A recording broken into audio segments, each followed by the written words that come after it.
Jesus said to Peter, "Get behind me, Satan.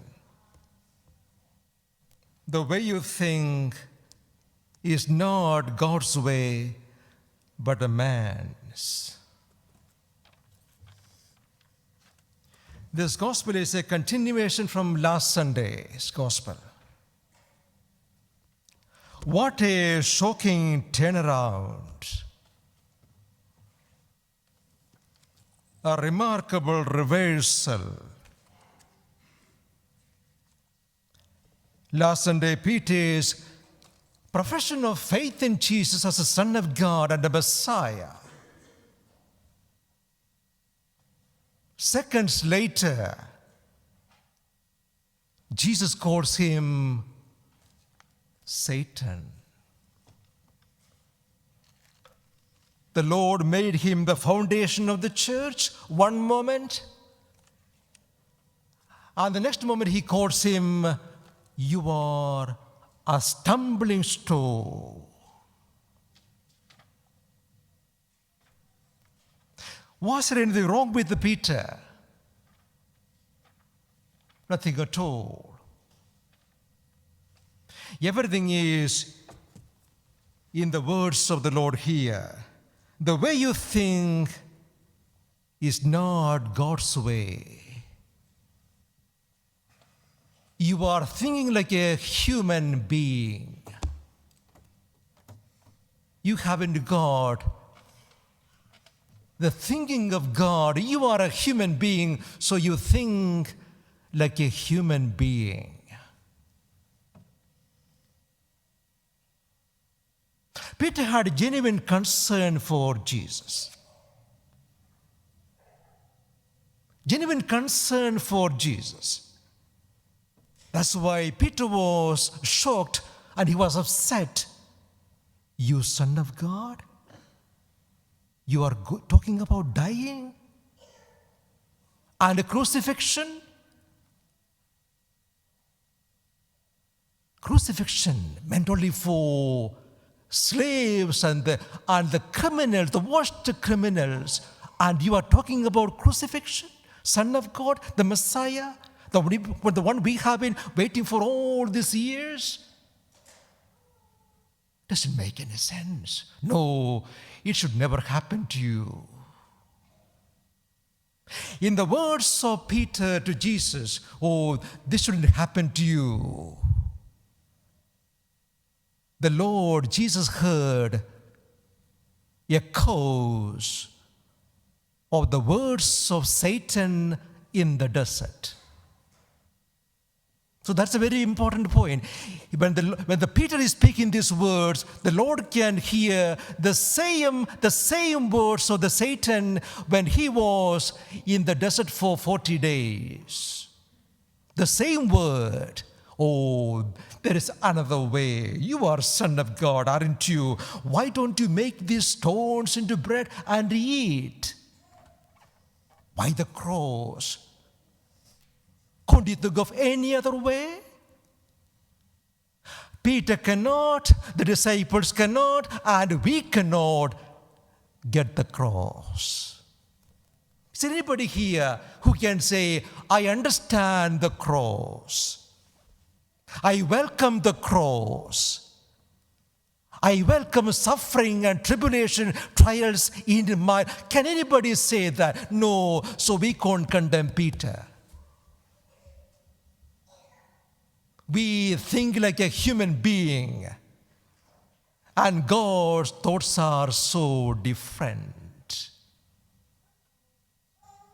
Again, we can't condemn Peter because of human expectations that he had like anybody else of his time, waiting for a Messiah, a second David, a powerful king. And the people had already made up in their mind the kind of Job description for the Messiah who was to come. He will throw away the Romans. Freedom and a new king and a new kingdom. Back to those glorious days again. So they were all waiting for this powerful political Messiah. And the disciples and the people had this feeling that Jesus must be the one because he can do miracles. Oh, we saw him the other day casting out demons. Nobody could do that. He could cast out demons. Oh, they came howling. Oh, he can do that. The other day he was feeding the 5,000, 5 loaves, 5 pieces of fish, and there was 5,000. He can do any miracle. These Romans are nothing for this powerful Jesus. Oh, he must be the one. Let us make him king. And there he is talking of suffering and dying. How does that make sense? How does that make sense? Let us come to ourselves. We can understand our human way of thinking, don't we? We can understand. We value power. We value wealth. We value position and honor. Cross, suffering, humiliation, failure. None of those things will ever get into our system, into our mind. So we can understand very well Peter and his disciples. In the words of Timothy Radcliffe, God doesn't ever allow us to be lost in mediocrity. That's why just after this incident, the Lord takes Peter and James and John up the mountain for the transfiguration. But did that work? No. Again, as the story goes, as you know, again, after having the revelation of God, the face of God, still the disciples are not getting it.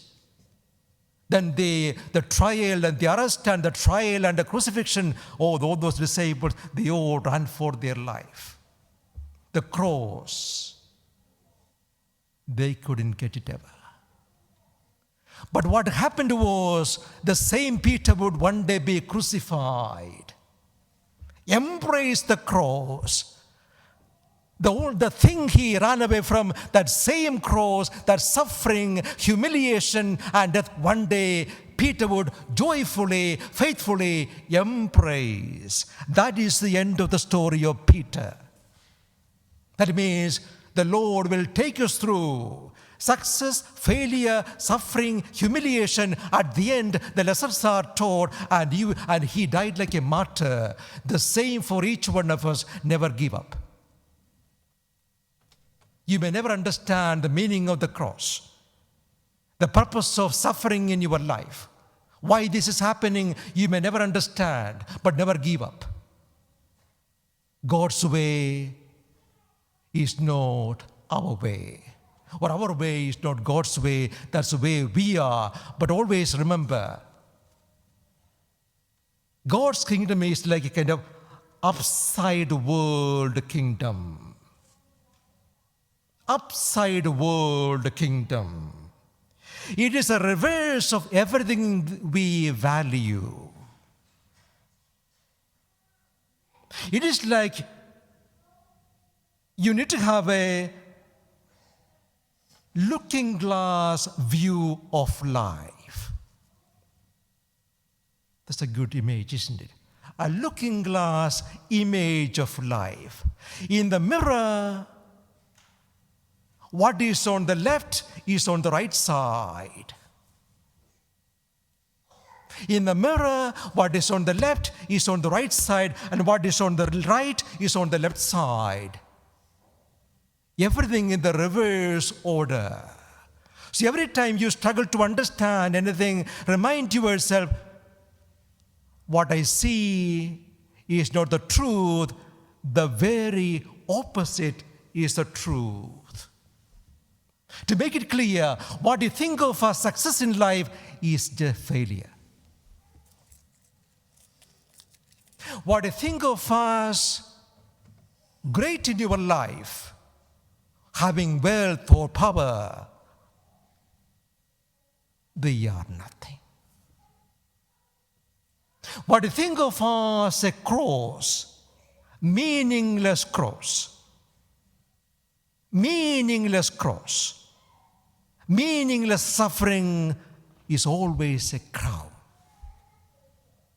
May I say it again, this has to go deep into your soul. Whatever you think of as unnecessary, meaningless suffering in your life is always, in the eyes of God, in the plan of God, a glorious crown. Do you understand? No, it doesn't matter. All you have to tell yourself is, I can see only the cross, the suffering, the shame, the humiliation, the indignity of being a sick person in the hospital, but I can see this suffering, this cross is a crown in the eyes of God. Just one more line. Every time you are on the floor, serving the other, washing the feet of the other, you are being raised to the throne of God.